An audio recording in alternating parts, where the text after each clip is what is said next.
Perkenalkan, nama saya Nadia Lorenza dengan NIM A1C422067 dari kelas reguler A. Sebelumnya, terima kasih kepada dosen pengampu pada mata kuliah ini, yaitu dari Prof. Asni. Nah, pada tugas kali ini akan dijelaskan tentang mekanisme respirasi pada dua jenis hewan. Yang pertama itu saya memilih jenis hewan yaitu mekanisme respirasi pada amfibi atau sejenis kata. Nah, pada hewan kata ini proses respirasi dilakukan dengan menggunakan paru-paru. Namun pada saat berudu penapasan kata ini digunakan dengan cara yaitu insangnya. Nah, pada mekanisme respirasi ini bisa kita lihat pada gambar ini. Yang pertama itu kata itu penapasannya akan masuk ke dalam kolone. Kolone itu yaitu lubang hidung pada kata ini. Pertama akan masuk ke sini, kemudian akan menuju ke glotis. Nah, di glotis ini pengambilan udara dengan keadaan otot rahang bawah yang mengendur. Kemudian setelah dari glotis ini akan menuju ke bronkus. Nah, di bronkus ini amfibi itu otot stomonya atau hyoideus ini berkontraksi sehingga udara masuk ke dalam rongga hidung, rongga mulut dari amfibi. Setelah dari glotis akan menuju ke bronkus. Nah, di bronkus ini udara masuk ke paru-paru dan terjadi pertukaran gas.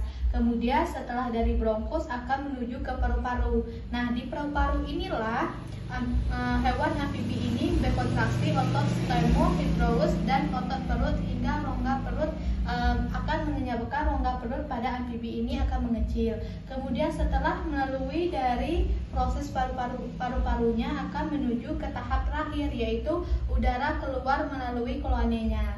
Itu adalah mekanisme respirasi pada hewan amfibi. Yang kedua itu ada mekanisme respirasi pada hewan apes. Apes itu adalah hewan sejenis burung. Nah, sistem respirasinya itu pertama itu masuk ke udara. Nah, udara ini akan masuk ke mulut yaitu bentuk paru dalam bentuk hewan apes ini, kemudian akan bentuk trakea. Nah, trakea ini itu bentuknya itu tabung yang memanjang dari area hidung ke tenggorokan burung. Kemudian berfungsi untuk menampung oksigen yang dibutuhkan oleh burung dalam jumlah yang besar.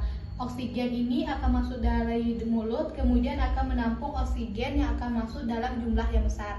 Kemudian akan masuk ke dalam kantong udara anterior. Nah, kantong udara anterior ini itu terletak di pangkal leher, rongga dada, di antara tulang selangka dan di antara tulang trakeanya. Kemudian setelah kantong anterior, penapasannya itu akan menuju ke kantong udara posterior. Nah, di posterior ini terletak pada pangkal leher di bagian bawah sayap burung. Nah, sayap burung ini terletak pada ketiak burung dan pasang di rongga perut dari kedua burung ini. Kemudian setelah mengalami proses di kantong udara posterior ini, kemudian tahap yang paling terpengaruh oleh burung ini pada bagian paru-parunya. Nah, di bagian paru ini akan memberikan tempat untuk peredaran udara dan pertukaran gas sewaktu inspirasi dan ekspirasinya, sehingga ketika burung akan mengalami respirasinya itu akan mudah untuk dicerap di paru-paru. Kemudian disinilah proses terjadinya mekanisme respirasi pada hewan apes. Nah, ini adalah bentuk. Kalau kita lihat dari secara kecil, paru-paru burung ini akan berbentuk seperti rongga-rongga, yaitu rongga-rongga yang memanjang dan bentuk bulu-bulu yang kecil. Itu terdapat kantong udara dalam perut dari paru-paru ini. Ini ada seperti gambar di sini, itu sekitaran 1 cm dalam ukuran paru-paru si burung ini.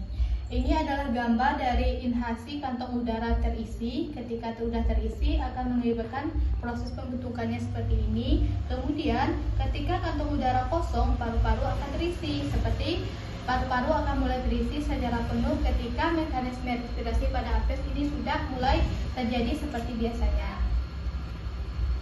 Baiklah, itulah hasil dari presentasi saya tentang mekanisme respirasi pada dua jenis hewan ini. Kemudian terima kasih untuk penjelasan saya dari tadi. Mohon maaf jika ada kesalahan dan salah untuk cara penjelasannya, saya mohon maaf. Terima kasih kepada Prof. Asni. Saya tutup dengan Assalamualaikum warahmatullahi wabarakatuh.